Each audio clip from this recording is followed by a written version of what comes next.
Mga kapatid, magandang gabi po sa inyong lahat. Ito, ang daming turbo sa harapan ko. Meron ditong isang sira at mayroong 3 buo. Ngayon mga kapatid, hulaan nyo, bago ko pa ipaalam sa inyo kung alin dito yung sira. Hulaan nyo muna kung alin dyan. O yan, hulaan nyo po Pero ito, brand new. So syempre ito, buo. So yung may mga turbo tayo na ibinebenta rin, no? Available dito sa Autoruns. Yun nga lang, per order tayo. At ito naman po ay pinoprovide sa atin ni Camp Industries, si Sir Aldrich, si Sir Aldwin at si Sir Carlo Tan. So yung magpipinsa na yon, yan po ang nagpo-provide ng ating mga turbo, ng ating mga LED lights, lahat. Mga kailangan nyo, meron po tayo, pati mga camping equipments, mga camping na mga gadgets, no? Meron po tayo. Okay, mga kapatid, may nag-request po sa atin si Sir Michael Motocar Tips. Yan, Sir Michael Motocar Tips, kumusta ka? Eto na. Pagbibigyan natin yung iyong request na kahit daw simple lang, no, na pag-diagnose or pag-check ng turbo, paano daw ba ang gagawin nila para malaman nila kung may problema na yung kanilang mga turbo, itong mga turbocharger na to. Yan. So, ang ipapakita ko po sa inyo, syempre, yung talagang simple-simple lang na kayang-kaya nyo po. Yan. Para malaman nyo kung ito ay working pa. So, meron lang akong isasamang assistant dito na talagang napakatindi ng gagawin niya para sa inyo. So ito mga kapatid, na ngayon nyo lang ito makikita, dito nakasama ko, malaking tulong po siya para sa akin. Ayan. So, halika dito Glenn, tulungan mo ako. Ayan, si Glenn J. Marinas, Bicolano rin. Okay, mga kapatid, ang gagawin ni Glenn, hihipan niya yung mga turbo na to, kaya ito ay may mga balloons. Ayan, may mga balloons yan dyan. Hihipan niya dito sa isang side. Kung lolobo yung balloons, ibig sabihin, walang tagas ang ating turbo. Kasi dapat mga kapatid, hindi maglilik ang inyong turbo, yung hangin. Hindi dapat maglilik ang bus niyan. Kasi po, ito pong mga turbo na to, meron tong compressor. Yan, compressor ang tawag dito. So, i-compress niya yung hangin. Yung hangin na yon ang ipapasok, yung boost na yon na na-compress, papasok yun doon sa ating intake manifold, doon sa ating makina. Papasok yan doon. So ito, hindi to yung mga naturally aspirated na hinihigop lang yung hangin. Ito yung atmosphere natin. Ito, 14.7 PSI yan. Yan, above sea level. Ito, sa halip na higupin, itutulak niya ngayon. Ayan, force induction ang tawag. Okay, so dapat, pag force induction, talagang matindihan, dapat walang singaw. Kaya ako po, mga kapatid, bago ko simulan to, kung ang turbo nyo wala namang problema, gumagana ng maayos, huwag nyo nang pakalas yan. Kasi napaka-importante sa turbo ang hindi po sumisingaw. Okay, Glenn, para malaman ko kung alin ang sira dito, ano uunahin mo na palubuhin? Yan na. O walang kakanta ng happy birthday, Happy birthday to you, Ate Glenn. Palulubuhin niya yung balloon. Dapat, hanggat hindi niya inaalis ang kanyang bibig, hindi ngayon liliit ang balloon. Ayan, hindi niya inaalis. Okay? Hindi lumiliit yung balloon. Naka-blow siya. Kaya pa? Kaya pa? Kaya pa. Okay, ito. So, ibig sabihin, itong turbo na to na nakakabit sa Montero, no, ay maayos pa. Ngayon, ito naman. Itong turbo ng 4JJ1. Yan, sige. Hipan mo. Yan, hihipan ni Glenn. Yung turbo ng 4JJ1. Ayun. So hanggat hindi niya inaalis yung kanyang bibig doon sa intake ng turbo, ayan, hindi rin umiimpis yung ating balloon. So, itry naman natin ngayon yung bago. Mabigat lang yan, Glenn, Mabigat yan. So, dito ang tinitignan natin, mga kapatid, dapat walang singaw yung turbo. Ayan. Okay. So, pakita mo. Ayan. Okay. So, ito bago. So, walang singaw. Ayan. Kaya pa? Wala pang lumalaki sa'yo? Wala pa? Kaya pa. Ngayon, ito ngayon ang isa. Hinuli ko na. So, alam nyo na ito ang may problema. Ito yung turbo na nakakabit sa patrol. Ayan, safari. Ngayon, mga kapatid, hindi naman to dadayain ni Glenn. Talagang ibubuhos niya yung pinakamalakas na ihip niya para mapalaki itong ating balloon. O sige, Kuya Glenn, try mo ngayon. Sige. Sige. Sige. Isa pa. Isa pa. O yan. Ayaw talaga. So, ibig sabihin, mga kapatid, sige, Kuya Glenn, thank you, Thank you. O, ayan, si Kuya Glenn. So, ibig sabihin mga kapatid, ito, hindi na ito makaka-compress ng air. So, pag hindi na-compress yung air, so wala kang ipapasok na boost doon sa loob ng iyong makina. Ang air na kailangang ipasok niya dyan, mga kapatid, ay kung sa PSI ang pag-uusapan, dapat at least 51 PSI yung pinakamataas. No? Yan yung doon sa mabubuga niya. Yung absolute manifold pressure naman ay around 36.3. No? Yung tatanggapin ng ating makina. Okay mga kapatid, bakit ito sumisingaw? Unang-una, ayan, ipakilapit mo nga dito, RJ. Ito talaga sira na eh. Ayan, tignan mo dito. Kaya bang makita dito? Ayan. Ito kasi sirang-sira na talaga yung shafting nito mga kapatid. Ayan, gumagalaw yan. So, yung shafting noon, mga kapatid, sumisingaw na yung hangin doon. Pangalawa, yung langis na pumapasok dito, no, yung supply na langis niyan, mga kapatid, lumalabas na rin dito sa exhaust. Kaya itong patrol na to, nung ginawa namin to, ang langis lumalabas dun sa tambucho. Kasabihin na rin doon na umuusok to ng sobrang puti. At yun nga po yung low power na. So ibig sabihin lang mga kapatid, kapag po ang turbo ay sumingaw na, no, wala ka nang makokompress na hangin. Boost na yon, kailangan papasok yon doon sa makina mo. At yun nga, yung isang vlog natin tungkol dito sa MAP, doon sa Manifold Absolute Pressure Sensor, bibigyan ko ulit ng karugtong yan para naman ma-connect natin dito sa turbo. So ang turbo po ay umiikot ng 80,000 to 200,000 RPM. Ganun siya kabilis, ganun siya kadami ng ikot. Gaya napakalakas ng kanyang naiipon na pressure, kinokompress niya. Hinihigop niya yung atmospheric pressure at halos ilang multiplication yung mga hangin na yon, no, yung atmosphere na yon, imumultiply niya rito, sobrang dami. Yun nga, kaya niyang umikot ng 200,000 RPM na maximum para ibuga ngayon. So kung ito yung in, dito ngayon yung out, ibubuga ngayon yan doon sa loob ng iyong makina.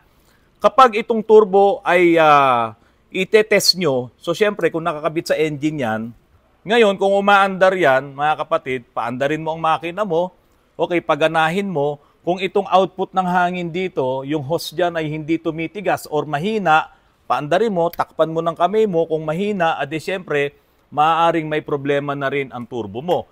Ngayon, ito namang mga turbo na nandito, ito ay electronic.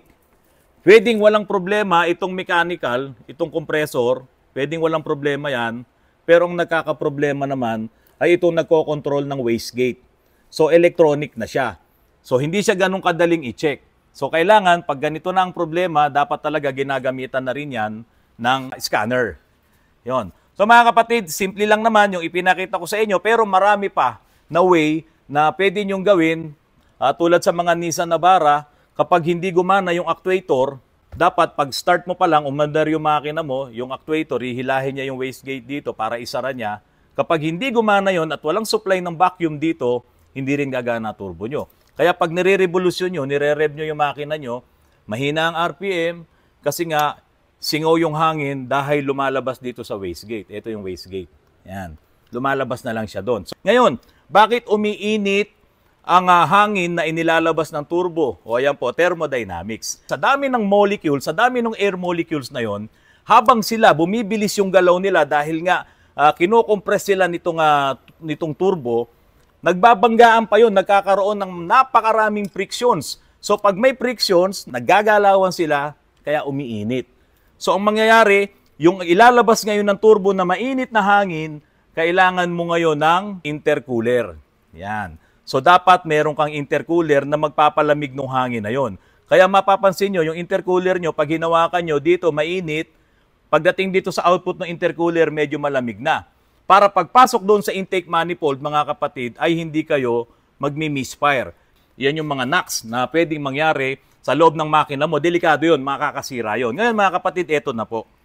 Kung halimbawa po, singaw na yung turbo mo, mahina na yung ibinibigay niyang hangin, kahit pa sabihin mong nakasara naman yung wastegate, hindi na talaga siya nakakapagbigay ng tamang hangin or yung boost na yon, hindi siya masusukat ngayon nitong MAP sensor. Mali ang masusukat nitong si MAP sensor. Ito mga kapatid. Si MAP sensor ngayon, ito siya. So ito yung manifold absolute data. Kung wala kang turbo, nandito lang po ang sinusukat mo. Ayan. Kung wala kang turbo, ayan, 0, pababa.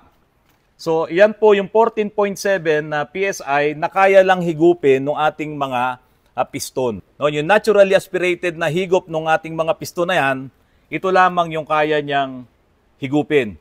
So, hindi talaga siya makaka-perfect pa nga ng 0 eh. No, hindi pa siya makaka-perfect. So, ito lang talaga yung kaya niyang higupin.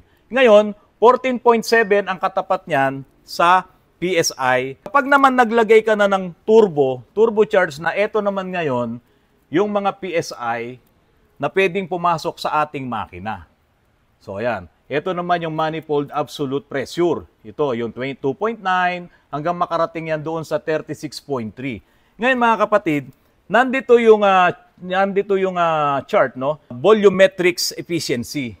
So, kung halimbawa po mga kapatid, ang turbo mo, nandito ang boost mo sa 11.6. Ayan. So, 11.6 ang boost mo na manifold absolute pressure. Tapos, nandoon ka ngayon sa 2,000 RPM, titignan mo ngayon kung saan dito magsasalubong yan. So, 2,000 RPM, tapos 11.6. So, itong 105% na data na yan, ang ipipid ng computer, ipipid yan sa computer para magbuga ngayon ng tamang mixture, no? Ng tamang buga yung ating injectors. Ang problema ngayon, mga kapatid, kung humina ang buga nito, halimbawa, sira na yung turbo mo, baka nga nandito ka lang sa 0. Di ba? Tapos nandito ka sa 2,000 RPM, magkakaroon ngayon ng problema ang iyong makina, ang iyong system. Diyan lalabas na ngayon yung mga error codes na PO 105, 106, 107, 108, 109. So yun yung mga yun. Kasi yung map sensor mo, no, hindi niya na ngayon ma-detect yung tamang map, no, yung pressure. Para ngayon, i-match na dito sa 2,000 RPM, 11.6, 105. Magkakaroon ngayon ng problema yan. Kasi po mga kapatid, yung TPS, halimbawa, ito yung ating RPM, ayan, 2,000 RPM. So, merong position din yan sa TPS mo, yung accelerator mo. So, ganyan na siya, ang position niya. So, ngayon, lahat ng data niyan, lahat ng mga figures na dapat na pumasok doon sa yung ECU, mga kapatid, dapat eksakto kung saan naman siya papasok na pressure dito. Tatapat na pressure. So yun nga, yung sinasabi natin, kung 11.6, kaso wala namang na-detect si map na 11.6. Wala siya na-detect. Ang kaya niya lang ma-detect 0 dahil sira na nga yung turbo mo. So doon na lang siya nakaka-detect, mga kapatid. Magloloko na ngayon yung iyong sasakyan. So yun na nga yung magiging problema. Ngayon mga kapatid, yun ang trabaho ng turbo pagdating sa ating makina. Kasi kung wala kang turbo, nandito ka lang. So ang talagang mahihigop lang na hangin ng mga naturally aspirated na engine ay 14.7 PSI lang yung pressure niya. So kahit na anong gawin mo na palakasin ng makina mo, pataasin mo ang torque, pataasin mo ang power, lagyan mo yan ng sobrang magbuga ka ng maraming diesel, in-adjust mo injection pump mo, pinalitan mo yung mga nozzle, pinalakas mo yan, wala ring mangyayari kasi yung hangin na papasok sa'yo, maximum na 14.7 kung ikaw ay naturally aspirated. Ngayon, lalakas lang lahat yan, ang power mo, ang torque mo, lalakas lang yan kung, yun nga, maglalagay ka ng turbo, gagawin mong turbocharge. So ito na ngayon, yung mga makukuha mong pressure. Ayan, yung PSI. So, yung aking 4x4 na crosswind, nilagyan ko yun ng 40 PSI na turbo. No? So, yun yung nilagay namin. So, nandito pala ako ngayon. Yan. Kaya lang, kahit na nilagyan ko yun ng 40 PSI na turbo, hindi ko rin mamamaximize yun kasi yung buga naman ng aking mga injectors ay hindi ko rin naman yun mapaparami ng gusto kasi pwedeng umusok. At saka lalakas ako sa diesel. So, ang kagandahan lang po nung mga electronic talaga, ito, lalong-lalo na dito sa ECU, talagang yung efficiency ng iyong konsumo, ang efficiency ng iyong makina ay computed talaga po dito. Yun nga, kung halimbawa, ang pressure mo, nagbigay ka ng 8.7 na pressure, nandito ka sa 1,000 RPM, no? Yung 105% na yan na data, yan ang magkukuman doon sa mga injectors mo na magbigay din siya ng fuel na eksakto. yung 105% na yan. Ngayon, kung nagluluko na nga ito mga kapatid, so magkakaroon ka talaga ng problema dito. So magkakaroon ng faults, magkakaroon ng error doon sa iyong engine, doon sa iyong sasakyan. So pag in-scan mo yon, lalabas talaga yung problema. Yun nga lang mga kapatid, halimbawa, may problema nga yung turbo mo, kaya pala hindi makabasa ng tamang pressure itong map mo kasi yung turbo mo may diferensya na. So, napaka-importante po na alam nyo rin na mag-diagnose, no, yung mga quick diagnose sa inyong turbo. Yun nga, mga kapatid, maraming mga sasakyan, iba-iba naman talaga yung design.